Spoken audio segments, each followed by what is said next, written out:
కొన్ని నియోజకవర్గాలు ప్రముఖులు పోటీ చేసిన కొన్ని నియోజకవర్గాలు ప్రధానంగా విశాఖపట్నంలో మీరు చేసిన నార్త్ కానివ్వండి, మంగళగిరిలో లోకేష్ గారు కానివ్వండి, కుప్పంలో చంద్రబాబు గారు కానివ్వండి, ఇంకా జగన్మోహన్ రెడ్డి గారు చెప్పవసరం లేదు, ఆయనకి వన్ సైడెడ్గానే ఉంటుంది ఎప్పుడు. ప్రధానంగా పిఠాపురంలో పవన్ కళ్యాణ్ పోటీ చేసిన అంత ఈ కొన్ని కాన్స్టిట్యున్సీల మీద ప్రత్యేక ఫోకస్ ఉంటుంది. నేను చెప్పిన ఈ 5గురిలో ప్రధానమైనది పిఠాపురం మీదే ఉంది మొత్తం ఆంధ్రప్రదేశ్ లో మాట్లాడుకోవడం. ఎందుకంటే పవన్ కళ్యాణ్ గారు అంటే మీరు ఏమనుకుంటారని చెప్పి నేను ఇలా అన్నాను. ఎందుకంటే మాట్లాడుకుంటున్నదంతా కూడా ఇప్పుడు సోషల్ మీడియాలో వస్తున్నది కూడా రోజు ఒకటి వస్తుంటుంది, ఇది అవుతుంది అది అవుతుంది అని చెప్పేసి రకరకాల. ఏం సార్ మీ వ్యూ ఏంటి సార్ పిఠాపురంలో? ఆయన గెలుస్తారు, పవన్ కళ్యాణ్ గారు గెలుస్తారని నేను అనుకుంటా. గెలుస్తారనుకుంటా. మంచి మెజారిటీ అన్నారు సార్, మంచి లక్ష మెజారిటీ అన్నారు కదా ఆయన. లక్ష మెజారిటీ కాకపోవచ్చు కానీ మెజారిటీ కాదు, గెలవడం ఫైనల్ గా ఆయన గెలుస్తారన్నది ఒక కాన్సెప్ట్. మేబీ ఒక 20,000 దాకా డిఫరెన్స్. అక్కడి నుంచి వచ్చిన మీకు కొంచెం ఆయన అంటే ఆ భక్తి కానివ్వండి లేదా ట్రూత్ మాట్లాడారు. ఎందుకంటే ఆయన 10 సంవత్సరాలు అయింది పార్టీ పెట్టి, తర్వాత ప్రజా సమస్యలు కొన్ని ఆయన తీసుకువెళ్లారు. ఆ తర్వాత వచ్చేసి ఈ కూటమి ఏర్పడడానికి కూడా ఆయన ప్రధానమైన భూమిక పోషించారు. రేపు ఫర్ ఎగ్జాంపుల్ కూటమి కనుక ప్రభుత్వం ఏర్పాటు చేస్తే రేపు కేంద్రంలో కనుక బీజేపీ రాగలిగితే, ఎన్డీఏ రాగలిగితే కేంద్రానికి రాష్ట్రానికి మధ్య ఒక వారధిగా వారు నిలబడతారు, ఉంటారు ఖచ్చితంగా. ఎందుకంటే వాళ్ళ దగ్గర ఉన్న ఆయనకున్న సాన్నిధ్యం ఇవన్నీ కూడా రాష్ట్రానికి ఉపయోగపడతాయి.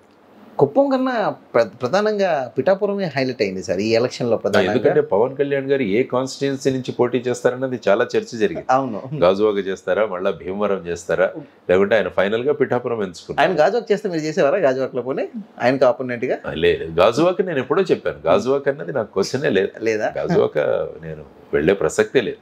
ఎప్పుడు అనిపించలేదా సార్ కొంచెం మీరు ఒక రాజకీయ పార్టీకి అధ్యక్షులు, ఒక్కొక్క రాజకీయ పార్టీ అధ్యక్షుల మీద పోటీ చేద్దామని ఏ రోజు కూడా అలాంటి ఆలోచన? ఆ విధమైన పోటీ ఎప్పుడు మేము అనుకోలేదు. ఏదో ఒక దీనికో ఏదో వెళ్ళేసి ఆర్భాటంగా చేయాలి ఇలా ఎప్పుడు అనుకోలేదా సార్? మా వాళ్ళు యాక్చువల్గా సజెస్ట్ చేశారు, మీరు కుప్పంలోనూ తర్వాత పులివెందల్లోనూ నిలబడమని కూడా చెప్పారు. అంటే రకరకాలు వస్తుంటాయి కదా, రకరకాల ఐడియాలు వస్తుంటాయి. ఆ విధమైన ఐడియాలు ఇచ్చిన వాళ్ళు కూడా చాలా మంది ఉన్నారు. నేను చెప్పాను మనం వెళ్దాము, మన పార్టీని తీసుకెళ్ళాలి, తర్వాత ఆలోచనలు తీసుకెళ్ళాలి ప్రజలకు, ఇవన్నీ చాలా ముఖ్యమైన విషయం. ఒక సోషల్ మీడియాలో ఒక చర్చ సార్, మళ్ళీ జేడీ గారు జనసేనకి దగ్గర అయ్యే సూచనలు బాగా కనిపిస్తున్నాయి అనేది ఒక ప్రచారం సార్. అది నేను ఒక దగ్గర చూశాను. నేను జనసేనకి ఏం దూరంగా లేను ఎప్పుడు కూడా. నేను అప్పటి నుంచి పార్టీలోంచి వచ్చేసాను కానీ నేను అందరితోనూ సాన్నిధ్యంలోనూ స్నేహంలోనే ఉంటాను. ఇప్పుడు అందరూ పరిచయాలు, అందరూ మాట్లాడతారు నాతో, అందరూ కాంటాక్ట్ లో ఉంటారు, అందరూ మాట్లాడుతుంటారు.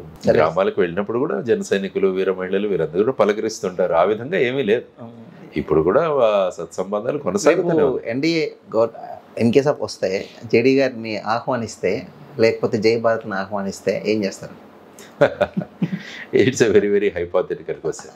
రాష్ట్రానికి ఏదైనా ఉపయోగపడే విషయం ఏదైనా నాకు చేయమంటే, వ్యవసాయంలో ఏదైనా కొన్ని సలహాలు ఇవ్వమంటే, లేకుంటే నిరుద్యోగ సమస్యను తీర్చడానికి ఏదైనా సలహాలు ఇవ్వమంటే నేను ఖచ్చితంగా ఇస్తాను. ఈవెన్ ఆహ్వానించకుండా కూడా ఇస్తాను, ఎందుకంటే రాష్ట్రం అభివృద్ధి చెందాలని కోరుకుంటాను నేను. ఎందుకంటే మా ఆలోచన ఏంటంటే ఒక షాడో క్యాబినెట్ ఏర్పాటు చేద్దాం అన్నది మా ఆలోచన. ఏ ప్రభుత్వం వచ్చినా కూడా అక్కడ సీఎం మంత్రులు ఉంటారు కాబట్టి ప్యారలల్ గా ప్రజల్లో ఒక క్యాబినెట్ మనం ఏర్పాటు చేయాలి. కాబట్టి ప్రభుత్వం తీసుకునే ప్రతి నిర్ణయాన్ని ఇక్కడ ఈ పార్లమెంట్లో ఈ క్యాబినెట్లో కూడా చర్చించి మా ఒపీనియన్ని తెలియజేస్తాం. సో దట్ ఉండనండి వీళ్ళ ఒపీనియన్ ఏంటి, వీళ్ళ ఒపీనియన్ ఏంటి, ఆ విధంగా ప్రజలకు కొన్ని విషయాలను మనం తెలియజేసే అవకాశం ఈ షాడో క్యాబినెట్ సిస్టమ్ అన్నది యూకేలో ఉంది. సో ఆ విధంగా ఎందుకంటే అందులో ఒక యూత్ని ఫైనాన్స్ మినిస్టర్గా చేయొచ్చు, ఒక వ్యక్తి బాగా ఇంజనీరింగ్ చేసిన తను ఇరిగేషన్ మినిస్టర్గా పెట్టవచ్చు. ఫర్ ఎగ్జాంపుల్ పోలవరం గురించి మాట్లాడుతుంది కాబట్టి పోలవరం గురించి ఏం చేయాలని మేము కూడా చెప్తాం, ఒక రిపోర్ట్ ఇస్తాం. ఇదే డైరెక్ట్గా ప్రభుత్వ సలహాదారులు ఒక పదవి ఇస్తే మొత్తం హ్యాపీగా. సలహాదారులు అవసరం లేదు కానీ నేను సలహాలు అయితే ఇస్తాను. సలహాదారుల పదవి ఇంపార్టెంట్ కాదు కానీ నాకు బేసిక్గా రాష్ట్రం బాగుండాలి, రాష్ట్రం అభివృద్ధి చెందాలి, రాష్ట్రం బాగుండాలి, యువతరానికి ఉద్యోగాలు రావాలి, ఆంధ్రప్రదేశ్ మళ్ళీ నెంబర్ 1 స్థానానికి వెళ్ళాలని కోరుకునేవాడిని నేను. జగన్ గారు కాన్ఫిడెన్స్ చూస్తే ఖచ్చితంగా అధికారంకి వచ్చే సూచనలు ఉన్నాయనేది వైసీపీ వాళ్ళ నమ్మకం కానివ్వండి, వాళ్ళ ఆశ కూడా. దానికి తగ్గట్టే చర్యలన్నీ ఉన్నాయి సార్. రేపన్న రోజు వైసీపీ అధికారంలోకి వస్తే సేమ్ అక్కడ కూడా మిమ్మల్ని పిలిచి మీ సలహాలు కానీ మీ సూచనలు కానీ అడిగితే మీరు ఇస్తారా సార్? నేను పిలవకున్నా కూడా సలహాలు ఇస్తానని చెప్పాను కదా. అంతే, పిలవకున్నా కూడా ఏ ప్రభుత్వం వచ్చినా నా బాధ్యతే.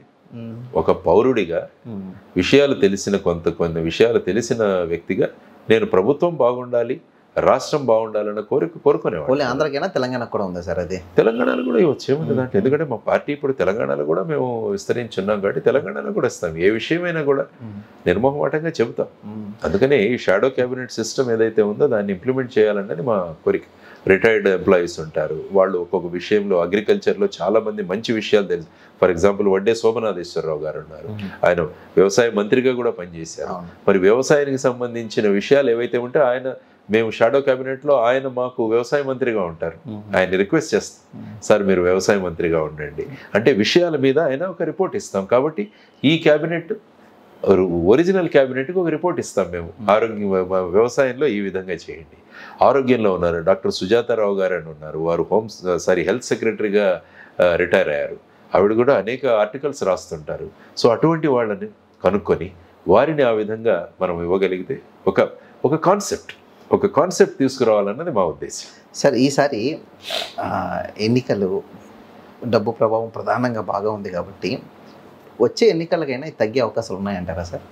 తగ్గాలి అన్నదానికి ఏం చేయాలన్నది కూడా ఒక డిస్కషన్ మేము మొదలు పెడదాం అనుకుంటాం. అది మీలాంటి వాళ్ళు ఎందుకు చేయకూడదు, ఇప్పటి నుంచి ఎందుకు చేయకూడదు? చేస్తాం, మేము చెప్తున్నాం కదా, ఇమీడియట్గా ధన ప్రభావాన్ని ఏ విధంగా తగ్గించాలి అని.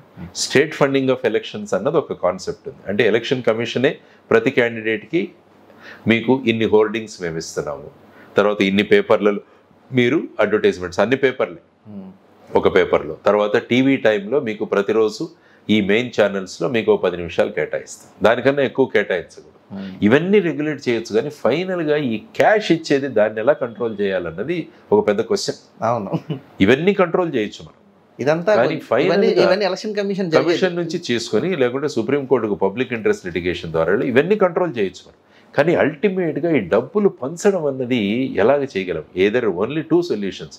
రాజకీయ నాయకులు పంచకూడదు, లేకుంటే ప్రజలు తీసుకోకూడదు. ఈ రెండే, these are the only 2 solutions. నేను కొంతమంది నాయకుల పేర్లు చెప్పను. నేను ఒక మంత్రి ఇంటి దగ్గర కొంతమంది ఎమ్మెల్యే దగ్గర ఇంటర్వ్యూ కోసం వేరే పనుల మీద నేను వెయిట్ చేస్తున్నప్పుడు ప్రజలు సార్ చుట్టుముట్టి మాకు ఎందుకు డబ్బులు ఎవరు అడిగారు అంటే అది ఏమనాలి? వాళ్ళు పోలీస్నెస్ అనాలా, లేకపోతే ప్రజలు నాయకులు తయారు చేశారు? ఎలక్షన్ చూడలేదు మీరు, అక్కడ డైరెక్ట్ గా కూర్చున్నారు, మాకు ఇంత ఇస్తామన్నారు, ఇంతే ఇచ్చారు, ఇంత ఇస్తే తప్ప మేము వెళ్ళాము.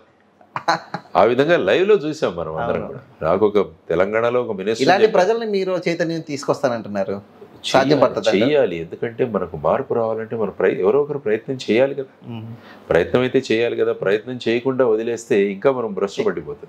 క్యాన్సర్ ఉందని తెలుసు, క్యాన్సర్కి కీమోథెరపీ ఇవ్వాలి, సర్జరీ తీయాలి, ఏదో ఒకటి చేయాలి, లేకుంటే ఆ ప్రాణాన్ని నిలబెట్టాలి. ప్రజాస్వామ్యం అనే ప్రాణాన్ని మనం నిలబెట్టగలగాలి. ప్రజాస్వామ్యం అనే ఒక మాతృమూర్తిని మనం నిలబెట్టగలగాలి.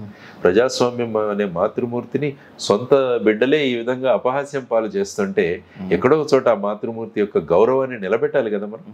ఆ ప్రయత్నం మనం అంతా కలిసి చేయాలంట. ఎలా ఉంటుంది సార్ సార్ లోకేష్ గారు మంగళగిరిలో ఖచ్చితంగా గెలుస్తారనేది ఒక చర్చ సార్. ఎందుకంటే గతంలో కన్నా ఆయన కొంచెం బాగా డెవలప్మెంట్ అయ్యారు అనేది టీడీపీ వాళ్ళు. లేదు 2-3 క్యాండిడేట్ మార్చడం అనేది అక్కడ వైసీపీ కొంచెం ఇబ్బంది అనేది వైసీపీ వాళ్ళు కానివ్వండి కొంచెం న్యూట్రల్ మాట్లాడుకునే మాట. లోకేష్ గారు గెలబోతున్నారా ఆయన ఈసారి? అంటే ముఖ్యంగా ఏంటంటే ఈసారి కూటమి 3 పార్టీలు కలిసి పోటీ చేస్తున్నాయి నెంబర్ 1. ఆ తర్వాత ఏంటంటే ఇప్పుడు ఆయన కూడా మీరే అన్నారు, రాజకీయంగా ఆయన పరిపక్వత ఇంకా పెరిగింది అన్న విధంగా మీరు మాట్లాడారు కొన్ని విషయాలు. నేనంటే ఇన్ జనరల్ గా అనుకుంటున్నారు ఆయన మాట్లాడే పద్ధతులు ఇవన్నీ కూడా మారాయని అని. ఖచ్చితంగా అక్కడ చాలా మంది కృషి కూడా చేసి ఉంటారు. కాబట్టి that is a very keenly contested constituency. అవును, కాబట్టి అది కూడా మనం చూడాల్సిన అంశం. ఆయన కూడా కాన్ఫిడెంట్ గా ఉన్నారు, మేము గెలుస్తాం. కుప్పంలో చంద్రబాబు ఓడిపోతారు అనేది ఒక రిపోర్ట్ వచ్చింది. అది ఒక రిపోర్ట్ వచ్చింది సార్. ఆ రిపోర్ట్ కూడా చూసి నేను ఆశ్చర్యపోయాను. నేను కుప్పంలో చంద్రబాబు ఓడిపోతున్నారా అనేది నాకు అంటే ఏంటంటే ఇదంతా సైకలాజికల్ గా పుట్టించే ఇవన్నీ కూడా, అందుకనే ఇవన్నీ కూడా నడుస్తాయి.